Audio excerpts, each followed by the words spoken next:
Buenas tardes, amigas, amigos.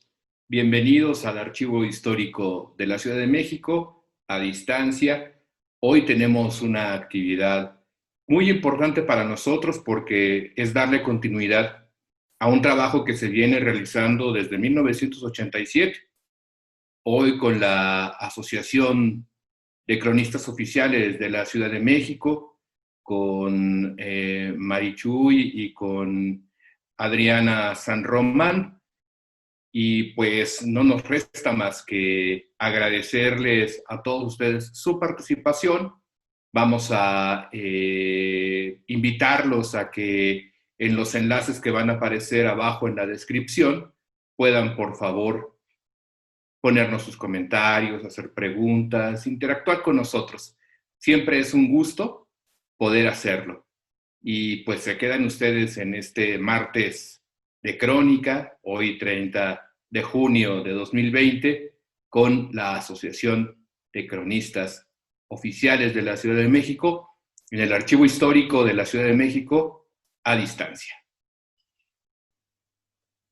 Buenas tardes, queridos amigos. Damos la más cordial bienvenida a la Asociación de Cronistas Oficiales de la Ciudad de México y al Archivo Histórico Carlos Sigüenza y Góngora por recibirnos ahora desde casa en esta manera virtual. Y bueno, pues es una manera diferente de encontrarnos, esperando que todos se encuentren muy bien por sus casas. Y esta tarde pues nos toca presentar a la chica más joven de nuestra agrupación, pero muy talentosa. Ella es Adriana San Román Peirón. Ella es egresada de la licenciatura de Restauración en la Escuela Nacional de Conservación y Restauración Museográfico. También Manuel del Castillo Negrete de Lina. Ella desde el 2009 ha participado activamente en proyectos como es Nextipac, un pueblo que se encuentra en Iztapalapa, que quiere decir sobre las cenizas, y que este proyecto ha sido autogestionado. A partir del 2016 es miembro de nuestra Asociación de Cronistas Oficiales. Debo de hacer un nombramiento especial, ya que su padre, el doctor Jaime San Román, fue nuestro cronista. Lamentablemente él partió, pero dejó un buen elemento con nosotros. Y bueno, Adriana ahora ha formado parte de nuestra mesa directiva, ha sido vicepresidenta, actualmente es la tesorera. Y bueno, académicamente ella da clases en el CRIM, con asignaturas como metodologías para la conservación arqueológica, y ha participado como el cuerpo docente en seminarios. Ahora actualmente está trabajando en proyectos específicos de arqueología para lo que es el Museo de Antropología del Templo Mayor. También ha participado en el Museo Naubolón y el SEMCA, en colaboración también con la Universidad de Harvard, impartió cursos de conservación a nivel internacional. Déjenme decirles que recibió el premio INA Francisco de la Maza por mejor trabajo de conservación y preservación para el patrimonio arquitectónico con el Templo de Santo Domingo de Guzmán, que todos hemos visto en San Cristóbal de las Casas, Chiapas. Como también he comentado, ha participado en congresos de conservación nacionales e internacionales, cuenta con publicaciones de difusión y de divulgación en medios mexicanos como en el extranjero. Sin más, le dejo la palabra a Adriana San Román Peirón. Pues buenas tardes a todos. Muchas gracias por acompañarnos desde sus casas a esta tarde de crónica. Sabemos que hace un par de meses no tenemos, pero la Asociación de Cronistas está muy contenta de poder seguir trabajando en este seminario que hemos tenido ya durante varios años. Yo hoy voy a platicarles de un tema que puede ser escabroso, puede sacar ronchas y puede generar comezón, pero creo que es muy importante que tengamos en cuenta que somos una sociedad mixta, que tenemos muchas herencias distintas y que eso es lo que le da riqueza a la ciudad en la que habitamos, ¿no? En la ciudad en la que convivimos todos los días y la ciudad a la que le tenemos mucho cariño en nuestro corazón. Quiero agradecer al Archivo Histórico también por esta oportunidad de hacer el trabajo a distancia y sin más, pues vamos a empezar. Yo he titulado este trabajo como De identidades chilangas, una reflexión de la interacción de diferentes herencias culturales. Y ustedes dirán, ¿por qué diferentes herencias culturales? Porque estas herencias son lo que estamos llevando nosotros a nuestras cuestas todos los días. En la presentación van a aparecer diferentes cuadros de castas que realizó Cabrera y pues iniciaré con una pequeña reflexión, ¿no? Todos los migrantes, desde los que llegaron hace miles de años a la cuenca, así como los que llegan hoy y los que llegarán mañana, no vienen solos. Todos traen como equipaje sus costumbres, su idioma, su música, su gastronomía, la forma en la que perciben el entorno y la forma en la que interactúan con los demás. Esto impacta de forma permanente a la población. En el sitio, si son pocos los llegados, su presencia va a ser excepcional, posiblemente imperceptible. Pero si son muchos, su presencia será muy notoria. Probablemente también sea molesta para los nuevos, para los antiguos vecinos más bien, y se dará un choque inevitable con el cual, de una forma violenta o no, ambos grupos van a tomar como propios caracteres ajenos. En este noble territorio que conforma la Ciudad de México, desde tiempos inmemoriales la presencia humana se ha hecho notar. De tierras muy fértiles y con ricos cuerpos de agua, la Cuenca de México es el sitio ideal para obtener alimentos y establecer asentamientos. Muchos de estos grupos primordiales nos han dejado vestigios materiales, sin embargo, muchos otros no. Un ejemplo de esto es lo que sucede hoy en día en el nuevo aeropuerto de Santa Lucía, en donde están encontrando vestigios posiblemente de aquella megafauna con la que convivieron los primeros pobladores de la cuenca.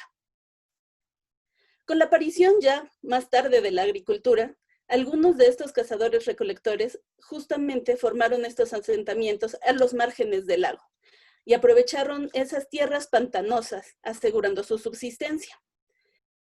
En un territorio tan vasto y rico, no podemos pensar que no hubo conflictos. Seguramente, al igual que a lo largo de la historia de la humanidad, diferentes grupos se disputaron el usufructo de las mejores tierras para así asegurar su subsistencia. Estos enfrentamientos hacen notar que estas diferencias en cuanto a la identidad y el sentido de pertenencia de los integrantes es lo que nos va a atañir el día de hoy en esta plática. Hablar sobre esto en un territorio que desde su origen ha enfrentado a diferentes grupos de todas las latitudes del mundo conocido en cada una de las épocas, resulta muy interesante, pero también muy complejo, e intentaré hacerlo brevemente esta tarde. Voy a avanzar muy rápido en el tiempo. Hacia el 1200 antes de nuestra era, se comenzaron a desarrollar aquí en el Valle de México en el espacio grandes centros rituales como Cuicuilco. Y después, un poco más de un milenio más tarde, se establecieron señoríos urbanos que eran muy poderosos, pero ellos estaban establecidos en la tierra firme de la cuenca. Destacan entre estos señoríos el de Iztapalapa, el de Culhuacán, Tacuba, Azcapotzalco, Xochimilco, solo por nombrar algunos. Ahí había bastantes más. Entre ellos, evidentemente, existían diferencias y similitudes que los llevaron a enfrentarse y convivir en el espacio que hoy ocupa la gran urbe que habitamos. Una característica muy importante de estos señoríos es que no modificaron el territorio en el que estaban viviendo. Simplemente aprovechaban los recursos que les daba el lago, los recursos de las tierras pantanosas y practicaban un sistema bastante interesante de agricultura. Sin embargo, ya hacia 1350 aparecieron unos migrantes que provenían del norte, en busca de una señal divina, misma que encontraron en una isla al centro de ese gran lago que separaba los antiguos señoríos. Regresando al actual territorio de la Ciudad de México, aquellos migrantes que venían desde el norte eran los aztecas, quienes, tras ser los vecinos molestos de todos aquellos señoríos que les mencioné, tuvieron numerosos enfrentamientos, hicieron muchos sacrificios también, y al final pudieron fundar uno de los imperios más poderosos en el México antiguo, la ciudad México-Tenochtitlan. Y en menos de 200 años, estos aztecas, que se convirtieron en mexicas, lograron un centro hegemónico sin igual. Su imperio era tan grande que necesitaban transformar el terreno en el que vivían por medio de tecnología. ¿Qué tecnología era esta? Las chinampas. Su poder pasó la Cuenca de México y llegó mediante redes comerciales y redes tributarias desde las fronteras más lejanas al norte del territorio de hoy México hasta el sur del territorio antiguo maya en el río Motagua, o sea, más o menos hasta Honduras. En este punto, a mí me gustaría enfatizar que si bien los aztecas provenían de un territorio con una tradición similar a los habitantes de la cuenca, su tradición de guerra era una característica intrínseca que cambió de forma un tanto radical las devociones de los habitantes de esta área. Establecidos ya y con gran poder, los mexicas recibieron en su territorio personas de otras latitudes, no solo como capturados en las batallas, sino también como informantes, como comerciantes, y para hacer pactos comerciales y familiares entre las élites, asegurando así su permanencia en el poder. Con ellos intercambiaron también costumbres y finalmente artesanos, de los cuales aprendieron técnicas de manufactura para hacer diversas cosas. Y estas técnicas después las hicieron propias. Esto se puede corroborar con los interesantísimos estudios que hacen algunos amigos arqueólogos en sus talleres de arqueología experimental.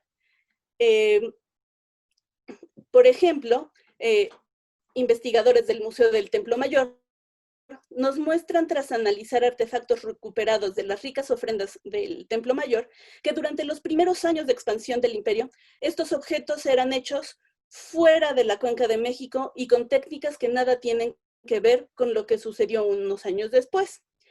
En los años venideros, empezaron a hacer suyas las técnicas que aprendieron de los extranjeros y las transformaron. ¿Cómo las transformaron? Utilizando los materiales que ellos tenían más cercanos para hacer herramientas y así producir un estilo y unas técnicas propias. Y esto es muy importante porque aprendieron de alguien más. Acercándonos un poquito más al presente, a la llegada de los europeos al Nuevo Mundo, pues hay que hacer una distinción, ¿no? No solo llegaron españoles, sino marineros de todo el mundo, frailes, militares, de todos los rincones de ultramar, unos liderando, otros siguiendo órdenes y otros más escapando de algún mal paso que los aquejaba en las tierras europeas. Entre las huestes españolas que llegaron a Veracruz, no eran homogéneas, y debemos también recordar que aún en ese tiempo la península ibérica no era un solo reino católico, y que mucho además habían sido influenciados estos españoles por la presencia árabe y judía, como se puede constatar en la ciudad de Granada, en donde por muchos años convivieron sin mayor conflicto católicos, judíos y árabes. Esta fue la heterogeneidad que nos llegó a nosotros en el momento del contacto. Costumbres y religiones distintas, explicaciones de lo desconocido y una sensación, tanto en los mesoamericanos como en los europeos, que entre ambas partes tenían miedo y asombro ante lo nuevo.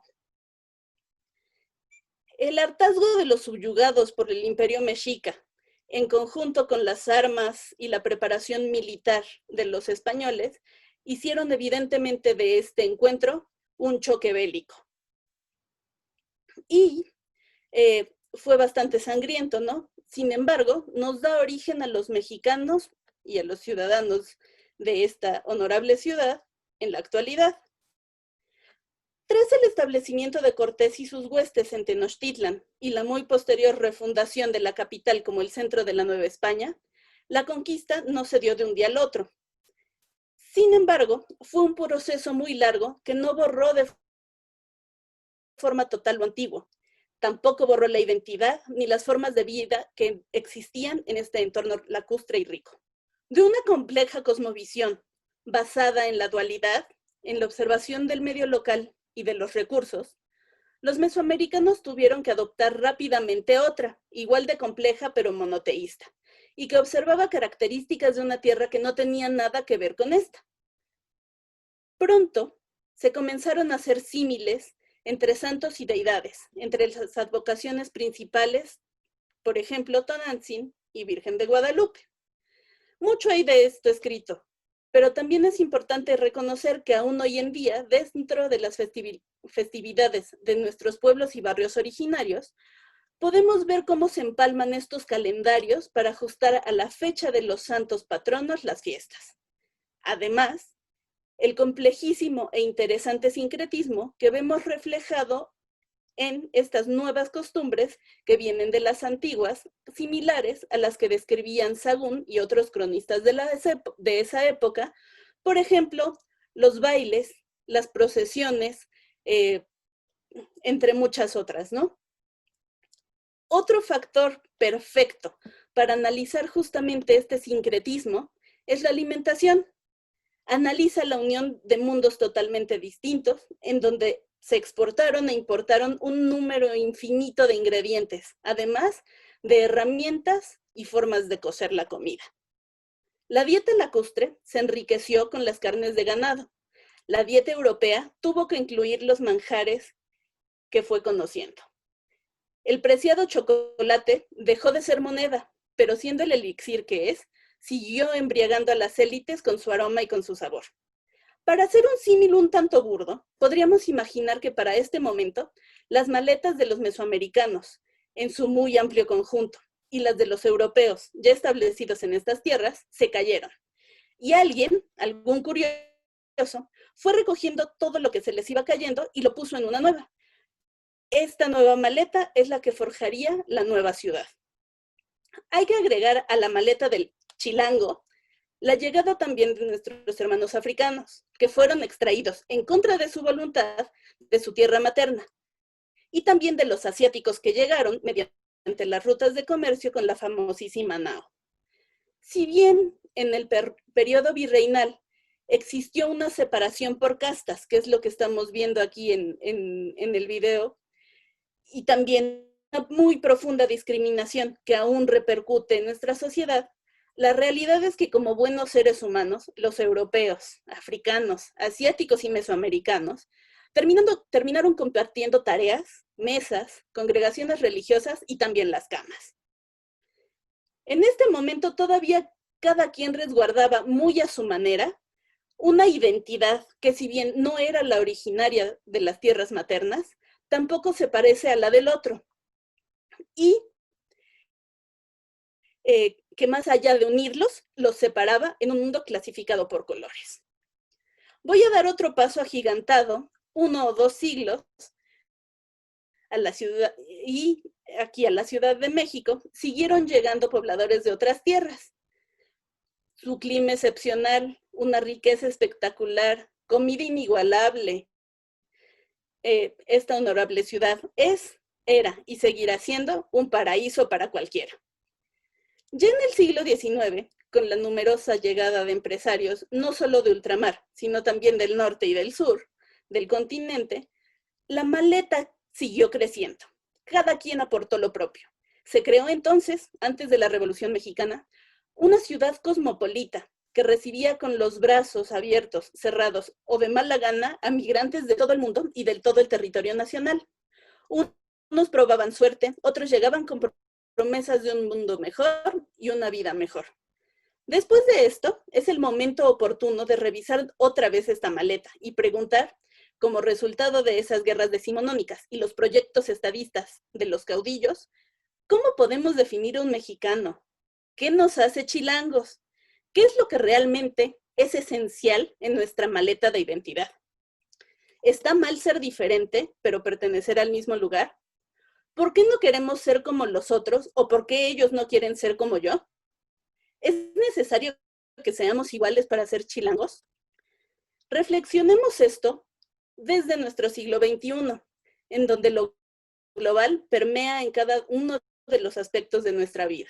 Ya no somos mesoamericanos, tampoco somos europeos, ni gringos, ni africanos o asiáticos.